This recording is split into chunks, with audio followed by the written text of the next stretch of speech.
Hello there, welcome to Showcase.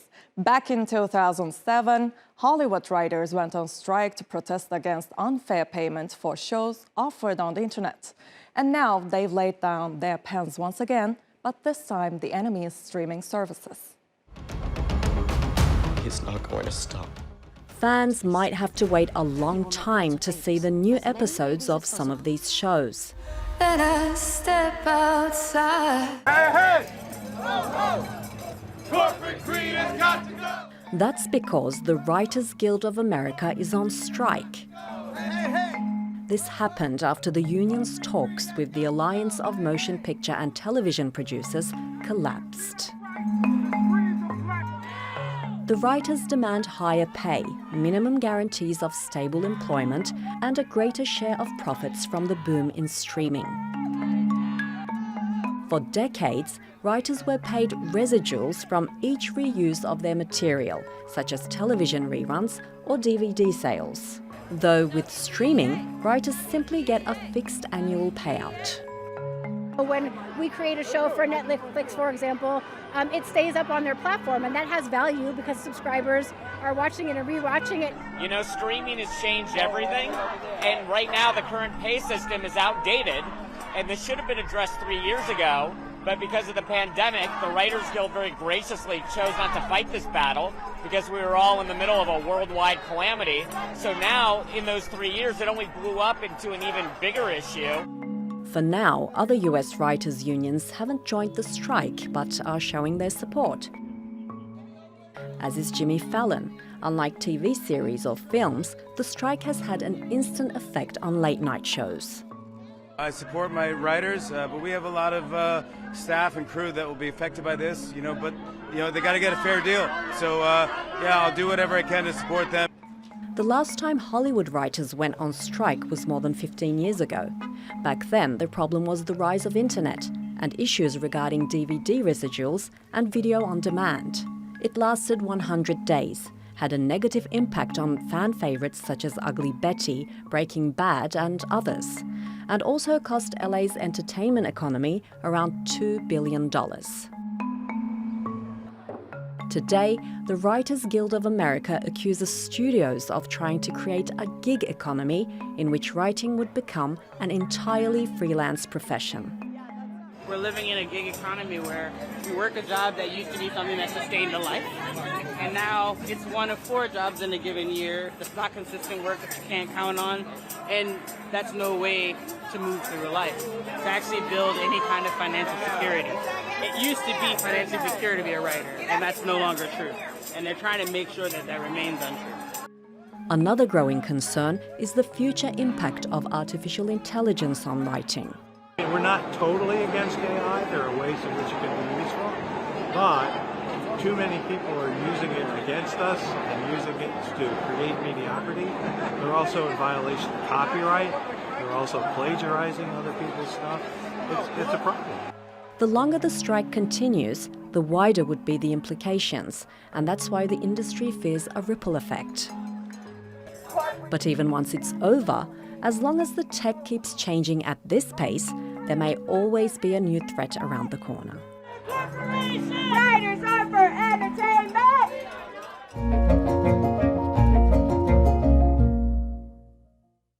As tradition demands, the Metropolitan Museum of Art hosted its highly anticipated Met Gala on the first Monday of May. This year's theme was Karl Lagerfeld, A Line of Beauty. The late German designer's legacy and contribution to the fashion world were honored by the celebrities who got the highly sought invitations to the event. The day circled in every celebrity's calendar has finally come. And this year's Met Gala honored the life and work of famed haute couture designer Karl Lagerfeld. He's such an inspiration to so many of us, especially as an artist, someone who's always innovative, creative, and exciting. His 7-decade career remade fashion and created signature looks. And the event themed Karl Lagerfeld, A Line of Beauty, brought plenty of his legacy, including Lagerfeld's classical nuance black and white designs. A little bit of Gucci, a lot of bit of Gucci. Rest in peace, Karl Lagerfeld. His signature pearls also dazzled at the star-studded gala. Rapper Lizzo, reality star Kim Kardashian, and tennis player Serena Williams honoured Lagerfeld with pearl-decorated dresses. And, in the typical spirit of the Met Gala, there were surprises everywhere. An enormous fluffy cat appeared on the steps of the Metropolitan Museum of Art. Staying true to the theme, actor Jared Leto dressed up in homage to Chopin, Lagerfeld's beloved cat. But he wasn't the only one. Chloe Feynman brought a cat clutch, and Doja Cat transformed her face to resemble the feline. Another show-stopping moment was the all-white appearance of the Met's veteran, Rihanna. Valentino, baby. How are you feeling tonight? Good, expensive. Met's theme was embraced by all attendees. However, Lagerfeld's legacy does have its controversies. First, the designer's fat phobia. His criticism of curvy women in the industry was no secret. Another was in 2018, when during an interview, he said he was fed up with the Me Too movement. What shocks me the most is the starlets who have taken 20 years to remember what happened, not to mention the fact there are no prosecution witnesses. But despite his controversial statements, it seems like Lagerfeld continues to be an icon in the fashion world and an inspiration for many.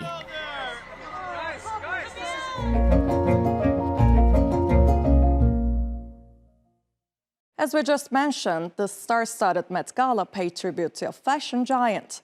While celebrities dressed up to honor Karl Lagerfeld, the actual show got underway inside the museum. Fashion does not belong in a museum. That's what Karl Lagerfeld once said. Yet this exhibition, called A Line of Beauty, does just that. For the curator of the show, it's important to highlight the work of Lagerfeld, not the outsized character he presented to the public. He had a 65-year career, incomparable in fashion, and he also worked for 4 different houses. Eventually it was Chloe, it was Chanel, it was his own label, it was Fendi, but before that Balmain and Patou and all of the other sort of freelance work that he did. So a huge body of work. But what I wanted to do was to focus on these through lines, these sort of lines of beauty in the work that in a way transcend all of the different houses that he worked for. The show's walls reflect the essential contradiction or duality in Lagerfeld's style and persona, a series of curved and straight lines. And its message is clear. His creative tentacles spread far beyond fashion into culture and constantly adapted to the times. We all have this sort of image of Karl, the black and white uniform, the ponytail, the sunglasses, the gloves, the cat. He deliberately put this sort of image out to the world as a way of sort of pushing them away. It was a sort of like a way, almost like a cloak of invisibility. It was a way of him being sort of incognito on the world stage. But the true Karl, I feel, was the work. So I wanted people to sort of like go through the exhibition, get to know the true Karl through the work, his works. The exhibit ends with this.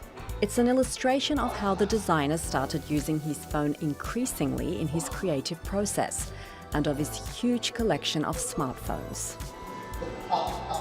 We put him in an echo chamber, and there was an outtake in, I think it was 2011, and he was being filmed for a French TV series called Arte, I believe, and he got his French, English and German confused, and he burst out laughing, and this rare moment of candor where he's laughing and he's like this little boy again. Till the day he died, Lagerfeld always managed to update both himself and his work. He described himself as a fashion person, but as he put it, fashion is not only about clothes, it's about all kinds of change, and that can be seen clearly at A Line of Beauty.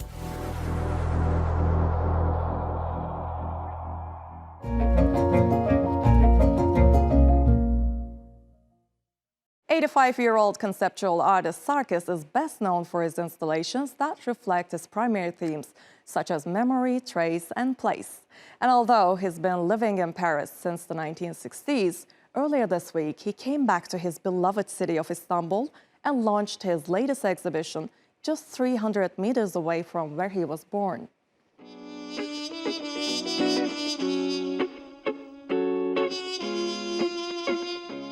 This is Endless, an exhibition that brings together Sarkis's new and old works. Just like these mirrors and neon lights, Respiro was born in Venice in 2015 for the biennial, and its colors are designed to take viewers back to the past's breaking point. Now, with a new atmosphere, alongside many other installations, paintings, photographs and films, it's transformed by Sarkis for this very exhibition. And although Sarkis loves reinterpreting his previous works, he says he's not an artist stuck in the past. I am not an artist of the past, but I work hard so that the positive events of the past are not forgotten. I deal with memory, recollection. When I come to Istanbul, I feel like a really old Istanbulite. I was born 300 meters away in Çalak Street, which is always present in my works. Sarkis was born in Istanbul in 1938. His father was a famous butcher on the bustling Istiklal Street.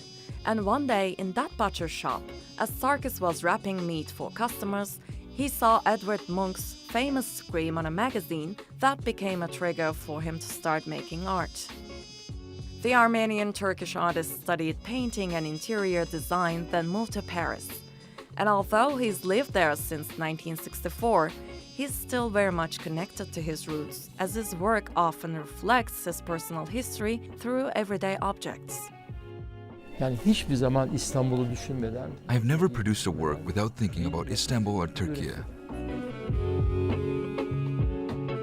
From Venice and Paris biennials to Documenta, Sarkis has exhibited his work in some of the world's most prestigious events, as well as museums such as the Istanbul Museum of Modern Art and the National Museum of Contemporary Art in Seoul. But before becoming an acclaimed artist, he had to struggle with getting his work accepted on the international art scene in the late 1960s and 70s. The most reactionary were the museums. The galleries were more open to installation art. Museums were strict. Nothing like installation art was allowed inside. It was necessary to break it, but I didn't have money, and museums did not buy any of my work back then. And at that time, I was working with tar, water, and heat. At the end of the 60s, we actually trained museums in a sense. For the curator of the show, Emre Baykal, what brought Sarkis international fame is his passion, persistence, and determination about what he does. Sarkis's biggest struggle with museums and institutions was over the frozen display of the work. An artist who sees his own work as almost as a living being objects to the work's opacity and immutability. There are fingerprints all over the place, as Sarkis loves leaving traces. Alongside his known installations from previous displays, there are two newly produced works that were initially designed to be blended with colors. But after the massive earthquakes in southern Turkey on 6th of February, he changed his installation. Perhaps he produced a more sad work for the post-earthquake. He removed the colors. So we start the exhibition in black and white. But once we go inside, hope is filled again. Music comes, colors are booming. Endless at Istanbul's Art Fair will continue until February next year. And as the curator says, the exhibition is a great start for those who are new to Sarkis, as it covers a wide range of his work. And for those who want to take a closer look at the past and present, it's also the right place. Esra Dürüst, TRT World, Istanbul.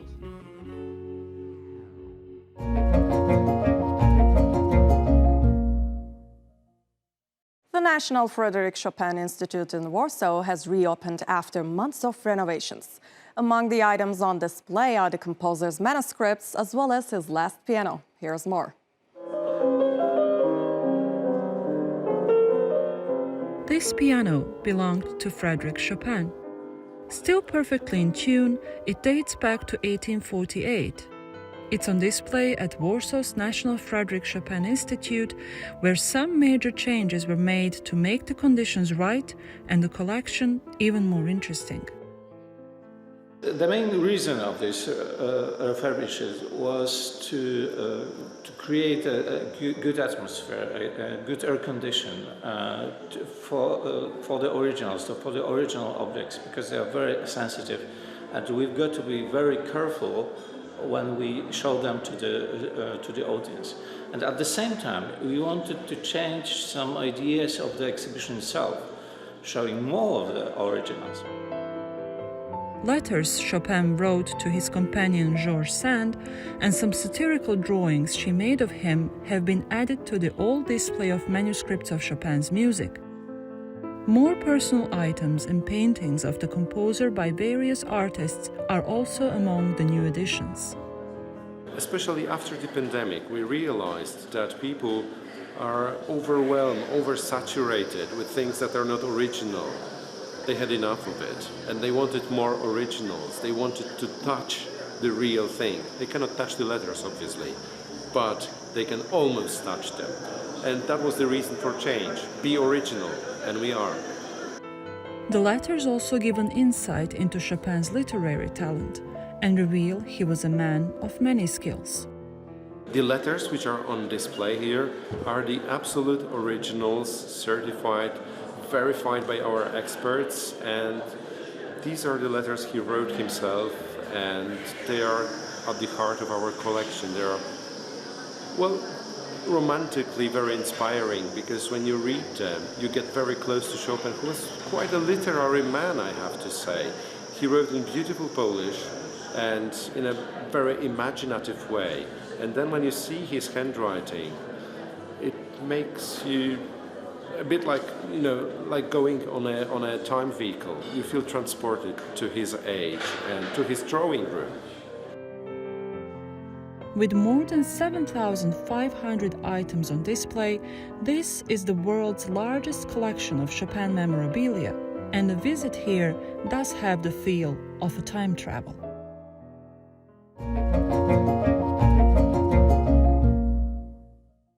Ahmet Rabbani spent 2 decades without charge in Guantanamo Bay prison.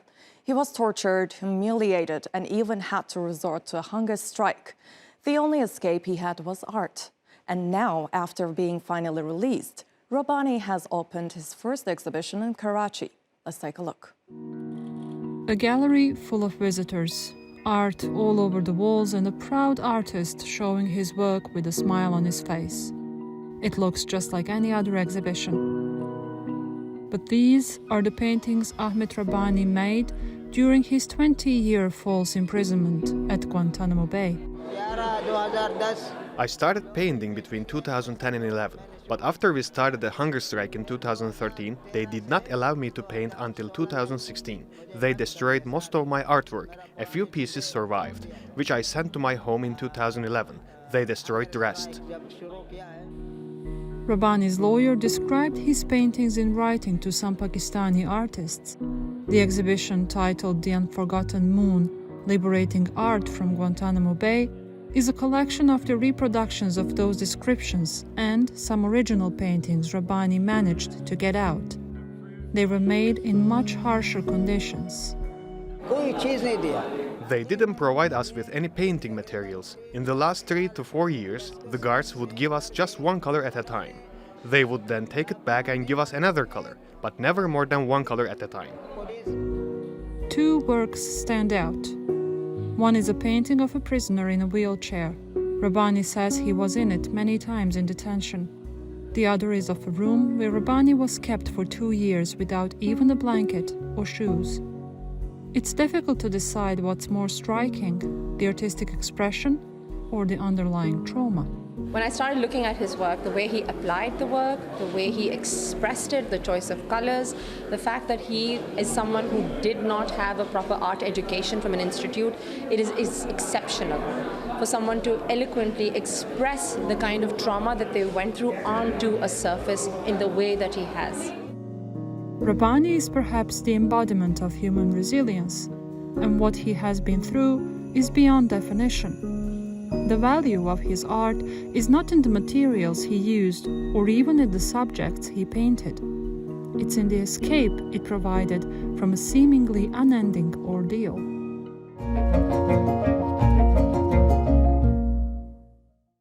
Women in Islamic societies are often perceived as voiceless and invisible. But an exhibition that claims the opposite has opened at the Los Angeles County Museum of Art. Female artists from the Middle East are defining who they really are and how to empower women worldwide. Women Defining Women in Contemporary Art of the Middle East and Beyond is an exhibition that depicts both the personal and universal stories of women in Islamic societies. The aim is to challenge stereotypes about this part of the world. Because so many people think that all women are the same in Middle Eastern lands. They're all oppressed, they are invisible, they have horrible lives. I mean, I hear this when I come back from visits to the Middle East, and it's not true. It's like women everywhere. They have a good deal of agency, and they act upon it. And one of the things this exhibition will demonstrate through the women's imagery is how much agency they have and how much more agency they would like to have. The 75 works presented at LACMA are by women artists who were either born or live in Islamic societies, but most of the works come from Iran. They were made before the recent uprisings in the country, which were triggered by the death of young Mahsa Amini in police custody. And they demonstrate the long history of women fighting for their rights. There's a large video projection by Nusha Tavakolian of a woman who's just standing still while the wind blows around her, and you see plastic bags and leaves, and she's standing still. This is again before the recent uprising in Iran, but it emphasizes the resilience and strength of Iranian women, as do some of the images by Shireen Ali Abadi, like the girl blowing a giant bubble gum. It's kind of like, I'm in charge. Women living in Western societies usually assume that they're better off than their counterparts in the Middle East. But curator Linda Komarov argues that with the ongoing fight over abortion rights in the United States, the exhibition is timely. American women have been complacent. It's easy for them to look to another country or another region and say, we're better off than they are, but maybe we're not. Maybe we're all in the same boat together.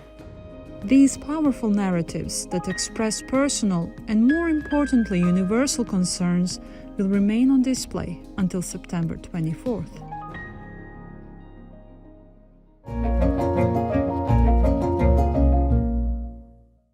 The British Museum has a new exhibition called Luxury and Power, Persia to Greece.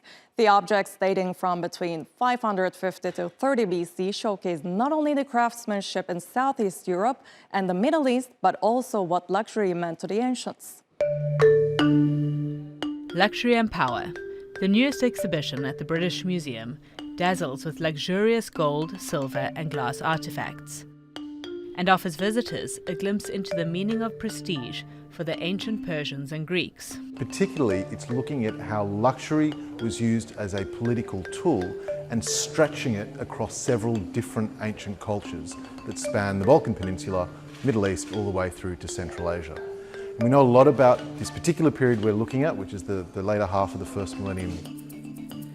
Glaring objects from Afghanistan to Greece tell a story of opulence as a symbol of power and status.